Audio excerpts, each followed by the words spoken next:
Hello friends, stock market technical दोस्त में आपका बहुत बहुत स्वागत है। हम आज निफ्टी और बैंक निफ्टी के चार्ट पैटर्न के एनालिसिस करेंगे जो मंडे के मार्केट में कैसा मूवमेंट कर सकते हैं। अभी ग्लोबल मार्केट की बात करें तो नैस्डैक 256 पॉइंट डाउ 256 पॉइंट और नैस्डैक 196 पॉइंट डाउन क्लोज हुए हैं और गिफ्ट निफ्टी लगभग फ्लैट है। तो अब देख लेते हैं कि मंडे को ओपनिंग का कैसे क्या होता है। तो निफ्टी की बात करें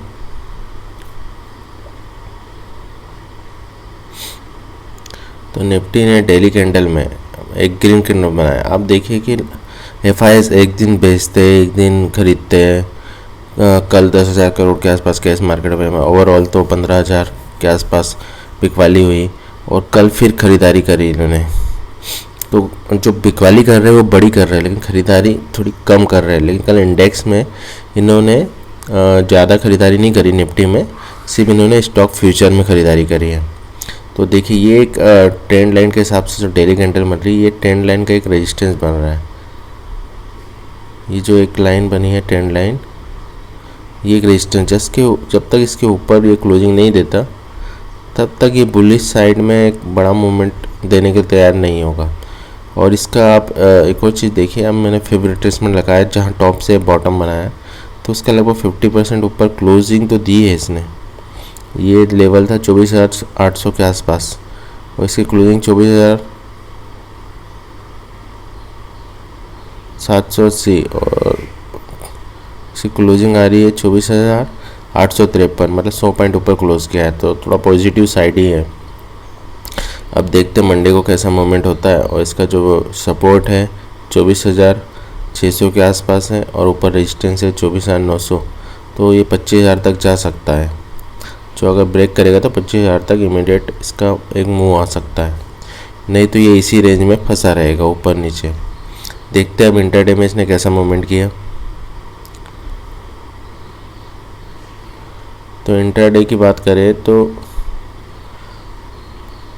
जो मार्केट ओपन हुआ तो ये लास्ट डे की रेंज में ही ओपन हुआ, मतलब ये लास्ट डे का जो हाई था अराउंड था 24,735, उसके अंदर ही ओपन हुआ और यहाँ पे पहले ग्रीन कैंडल बनी।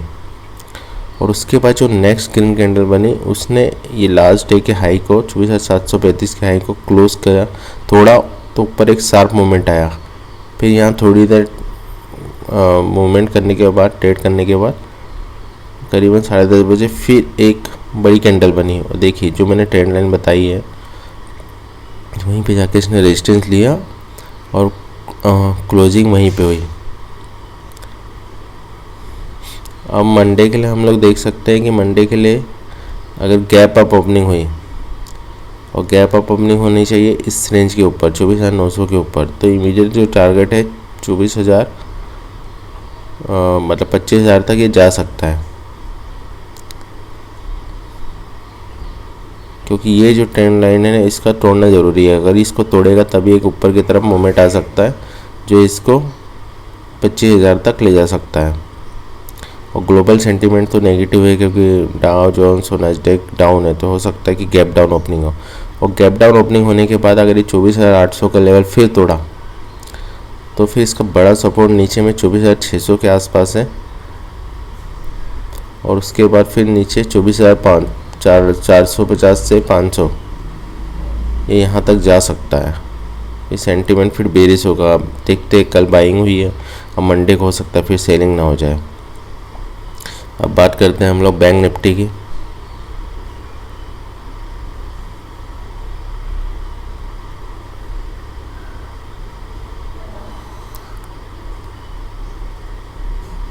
तो बैंक निफ्टी का जो डेली कैंडल है ये भी ऐसी बना है। लास्ट डे भी हैमर बनी थी, अच्छी पॉजिटिव कैंडल थी और कल अच्छा बड़ा मूवमेंट दिया इसने भी 1% के आसपास। और इसके लिए इमीडिएट ये जो रेजिस्टेंस है वो 55,650, मैंने आपको पहले भी वीडियो में बताया। ये 650 की रेंज है ना, ये बहुत ज़बरदस्त सेलिंग जोन है। यहाँ से जब भी मार्केट पे ऊपर जा रहा है यहाँ से सेलिंग आ रही है। अब देखिए इसके लिए डेली कैंडल में जो अगला 55,650 तक जा सकता है। फिर यहाँ पे एक ट्रेंड लाइन का रेजिस्टेंस है और नीचे जो सपोर्ट है ये 54,800 के आसपास, बहुत बड़ी रेंज है 1% के आसपास। अब इंटरडे मूवमेंट देख लेते हैं इसका।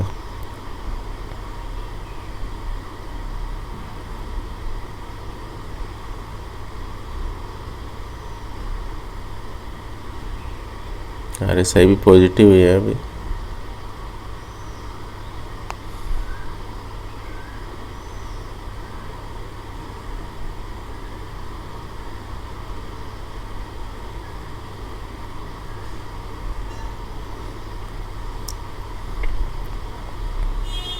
इसमें कैसा हुआ कि जो ओपन हुई कैंडल 15 मिनट की कैंडल ग्रीन बनी, लेकिन ये लास्ट डे की रेंज के अंदर ही थी। फिर नेक्स्ट कैंडल में ग्रीन बनी, फिर इसने इसका लेवल जो लास्ट डे का हाई है 54,936 इसके ऊपर क्लोजिंग दी। फिर देखिए यहाँ पे एक रेड कैंडल बनी, अरे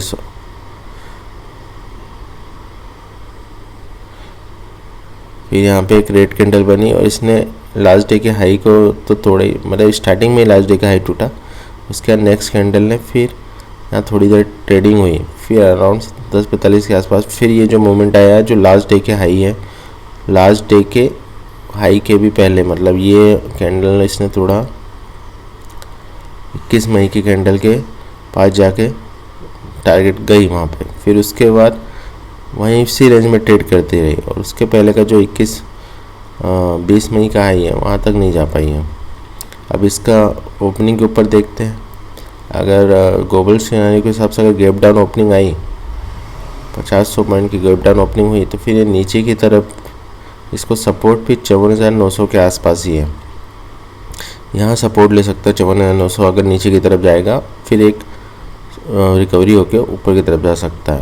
और अगर गैप अप ओपनिंग हुई, ये लेवल थोड़ा, तो ये 55,650 का ये जो लेवल है यहाँ तक जा सकता है। और यहाँ पे फिर से ट्रेंड लाइन का रेजिस्टेंस है, तो हो सकता है यहाँ से फिर से शार्प सेलिंग नीचे की तरफ आ जाए, क्योंकि अभी एक तरफा बड़ा मूवमेंट आने के चांसेस ज़्यादा नहीं है। मतलब ऊपर की तरफ मूवमेंट आने के चांसेस तो कम ही दिख रहे हैं, भले नीचे की तरफ एक बड़ा मूवमेंट आ सकता है, क्योंकि एफआईएस अभी एक दिन बेच रहे एक दिन खरीद रहे। हो सकता है किसी दिन कंटिन्यू बेचना ना चालू कर दे, और जब तक कि ग्लोबल मार्केट में अनसर्टेनिटी है तो हो सकता है कि उसके कारण बिग वैली हो। इस रेंज पे आप थोड़ा ध्यान दीजिए। हो सकता है यही रेंज पे जो आप 500-1000 पॉइंट की रेंज में ये ट्रेड करते हैं नज़र आएंगे। तब तक थैंक यू फ्रेंड्स।